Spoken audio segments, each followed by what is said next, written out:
I'm Sarajean Chung, the one with bear. I'm the creator of the comic Sunshine Through the Willow Tree, and this is a True North Country Comics podcast.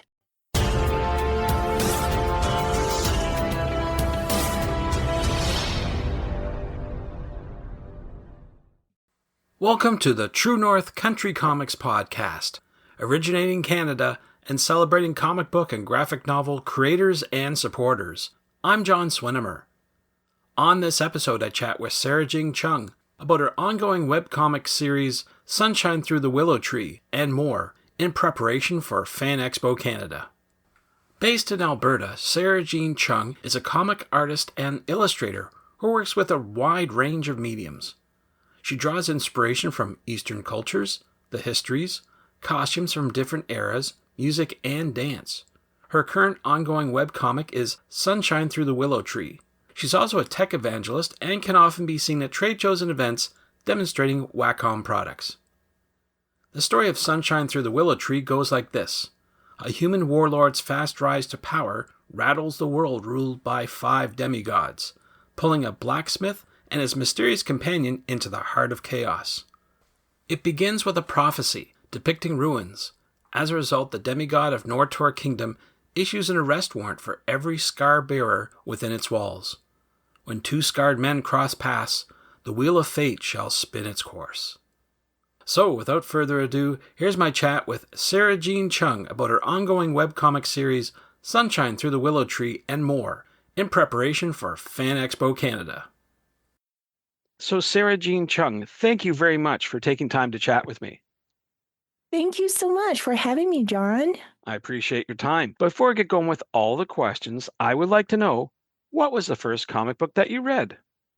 Oh, boy, I would not remember, to be honest. I always just grew up with manga. I grew up in Taiwan, and we had this manga rental store really close to my place. And I would have a membership card, and I would go there and I would rent anything. But I would say that one of my most distinctive memory was we would rent the entire set of Dragon Ball, and my whole family would just sit in the air-conditioned room because Taiwan is really hot, and then we would just take turn reading them. And I also read a lot of detective series like Detective Conan, King Tachi. Sorry, I always remember these titles in Mandarin, so the English titles tend to be really difficult for me. But yeah, like that was what started me off as just reading manga. Naruto is a very big one in my life. Yeah. Very cool. Lots of good stuff there. Yeah, I've heard those titles mentioned and definitely influential. But I'm wondering who or what inspires you to create today? Who inspired me? I would say that this is like a really just a massive amount of mixtures, right? So I have always been an illustrator. I'm really into gaming, right? And so I feel like all of those things kind of plant the story in my head, but I attempted to draw comic back in the days, like back in college and when I was little. But the amount of skill that is required to make comic is just tremendous. So, and then writing on top of it is just a whole other different set of skills. So in my head, I just felt like I really enjoy reading manga. I've read countless series. One of my favorites is Blade of the Immortal. I grew up with Naruto, so that always has a special place in my heart. But I think it just never really pushed me to create comic because I know just how difficult it is. It wasn't until I think 2022. Yeah, maybe it was 2022 that I read a BL series actually called Twittering Birds Never Fly. And this series really impacted me in terms of the nuance and the struggles in the characters and just how subtle everything felt to me. And I just think that compared to some of the shonen series that's a little bit over the top, and also seinen series that's really normally a little bit more extreme in the theme that it's trying to explore, I just felt like this particular story Twittering Birds Never Fly was very emotional, but in a subtle way, in a way that's just kind of piling up bit by bit. So it had a movie adaptation, and the theme song of that movie adaptation was very moving. And through hearing that theme song, I just could not get the story out of my head. And I made a 5-minute animatic based on the story. It was like a fan animatic based on the story and based on this theme song. And it was from then I was like, I want to make a story that would make people feel this way. That is a slow burn, that is a subtle display of emotion, and that just keeps piling up until things happen the way that they should happen. And yeah, so I feel like that would be the turning point for me, the Twittering Birds Never Fly. Very cool. Thank you for sharing that. So we're here talking today about your ongoing webcomic, Sunshine Through the Willow Tree. Where you can talk a little bit about the story. What is it all about? Yeah, so Sunshine Through the Willow Tree is a dark fantasy manhwa set in the fictional feudal world. It is about a human warlord's fast rise to power, rattling the world ruled by 5 demigods, and also a blacksmith and his mysterious companion being dragged into the heart of chaos. And it's interesting because when I first concepted all of these characters, they did not come anywhere close to this plot. It required many drafts and many rendition, editing, and eventually it came to be the thing today. And also before I started the main series, because I knew that my art was not on par to illustrate whatever that I want to tell. And so I actually put the main characters, there are 6 of them, the main characters, I put them in an alternative universe, a modern world. And I just started to do these chapters that's based on slice of life. And then with each chapter, I will focus on a different thing that I want to practice, like such as drawing the characters over and over again, or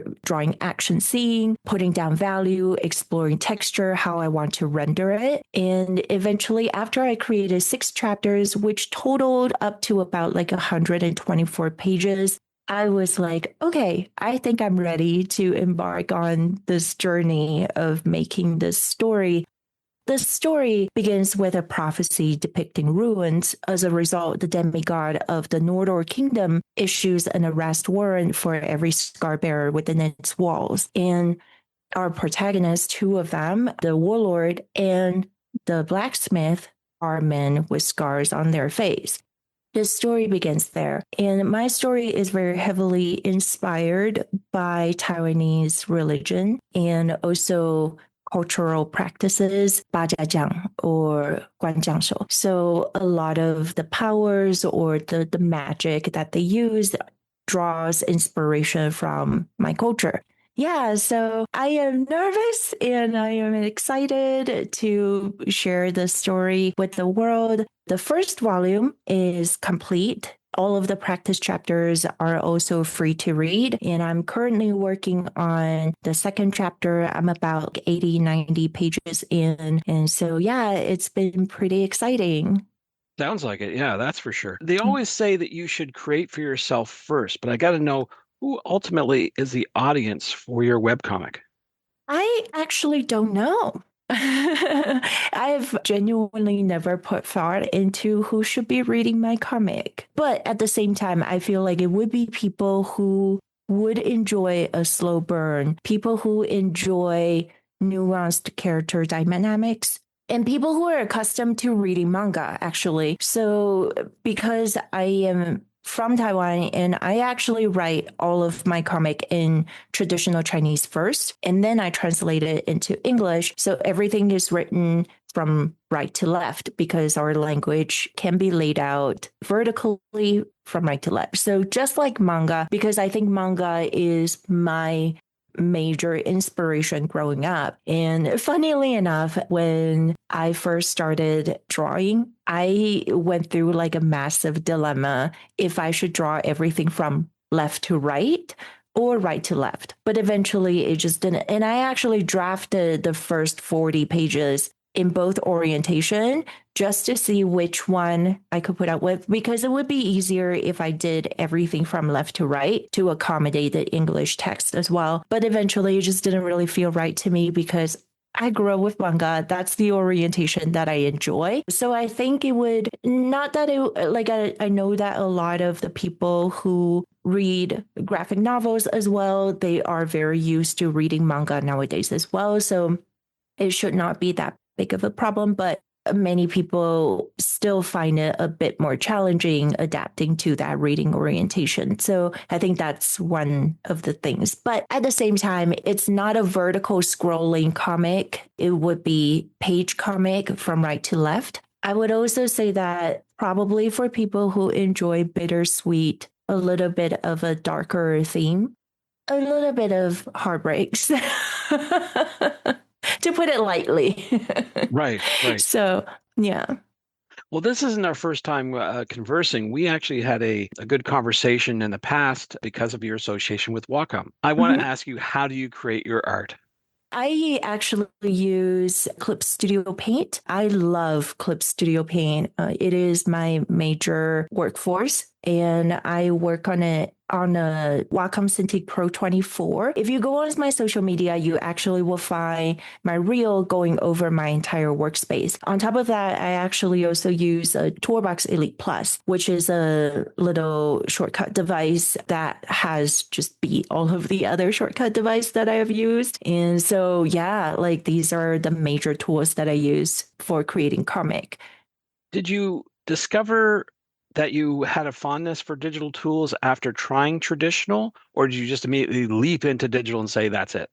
No, I started as a traditional artist. I actually am very interested in very many mediums. One of the art projects that people know me for is actually acrylic on resin. So I have a fondness for traditional art. I think that would always be there's just something really magical about drawing on hard media.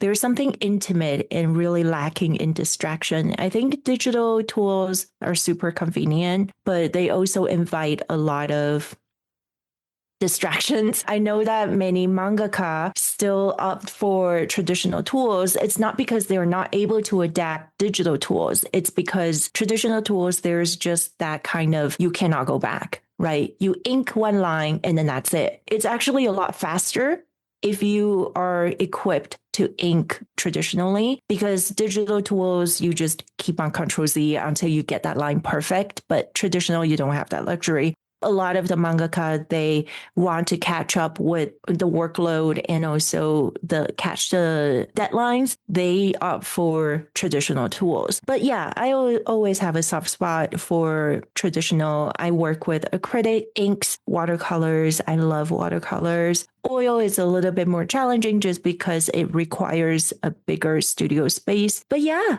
I started as a traditional artist. Very good. Now we're having this conversation because I understand you'll be at FAN EXPO Canada. So I want to know a little bit more about what do you plan on doing at that event? So I work at the Wacom and Clip Studio Paint booth. You guys are free to come over and then try all of our new tablets and try the newest version of Clip Studio Paint. Once again, I am a big fan of Clip Studio. I think a lot of the tools that they have created, a lot of features are very much a godsend when it comes to making comics. When I am there, I help people with technical questions. People can approach me, ask me about hardware, about software. I am happy to always assist. I'm happy to show you about what kind of shortcuts to use or what kind of features that you may be missing out on. In Clip Studio Paint, I use a lot of 3D models as well. So that's something that people often get intimidated by. So I will guide them how to use the 3D models. So yeah, come to the Wacom and Clip Studio Paint booth to find me. You've been with the Wacom people for some years. Have you seen a change or more acceptance from comic book creators who come to your booth or even amateurs who want to learn more? Have you seen a growing interest? Oh, absolutely. I think that we have always been steady So I've been with the Wacom Clip Studio since 2018, and we travel to online events. So wherever they go, I will always go and help set up the booth and whatever they need me to do.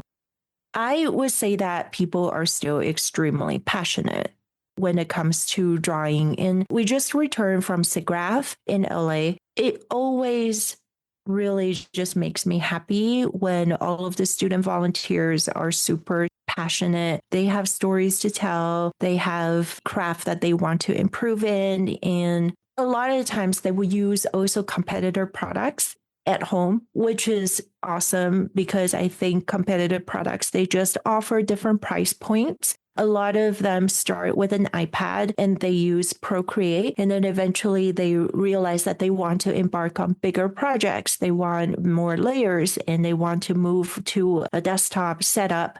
So they're really interested in exploring that. And I feel like that urge to create will never go away. So yeah, I think we've been very steady and people are really excited about the moving pad. And that makes me extremely happy because I freaking love the moving pad. It is the Wacom's first Android tablet. It's wonderful. Like I really, really, really love this device. Actually, I think we're showing the moving pad Pro for the very first time at FAN EXPO. We did not have that last year. Now that I'm thinking about it, yeah, we didn't have it last year. So yeah, this year it will be the first time for people to try it. And it has been incredibly well received in other shows. So yeah, I'm happy to finally share it with the Canadian audience. Yeah. Very good. We were talking about the first volume of Sunshine Through the Willow Tree. I'm wondering, could you talk about what's next for you? What's your next big project you're working on? Oh, I'm working on the second volume. So this is a long running series. And the first 5 volumes are entirely written. All of the dialogues, all of the scenes, they are completely planned on a volume base. So the first arc would be covered in 5 volumes. So yeah, I'm currently working on the second. I'm very behind because of all of my work travels and stuff like that. But at the same time, I am pushing myself to learn Blender so then I can make sets, make props to help me with this comic creation, to have it go a little bit smoother. I am excited and I really, really enjoy it. I'm thankful for the opportunity to work on the comic at all, right? Like, I think I'm very blessed to be in a position that I can dedicate time to make comic. And it's been probably the best experience that I've ever had when it comes to creating something and having a goal. Glad to hear. Well, with everything that you have going on, I'm wondering where should people go online to find out more about what you're up to? Oh, I am the one with Bear on all social media. In regards to my setup and also the tools that I use, you can find a lot of reels on my Instagram reels covering all of that in video form. And so, yeah, you can find me on the one with Bear on Instagram, Thread, and Blue Sky. And also I stream on Tuesday and Saturdays from 1 Mountain Time to whenever, usually like around 6. So yeah, I stream on Tuesday and Saturday. And if you guys ever have any question, you can come and to the stream and then ask me when I'm live. But more importantly, my website is theonewithbear.com and you can read the first volume as well as all of the practice chapters for free on my website. I don't post my work anywhere else. So yeah, that's where to find me. Very good. Well, Sarah Jean, those are all the questions I have for you, but I'm wondering, is there something I didn't ask that you'd like to get across in this interview?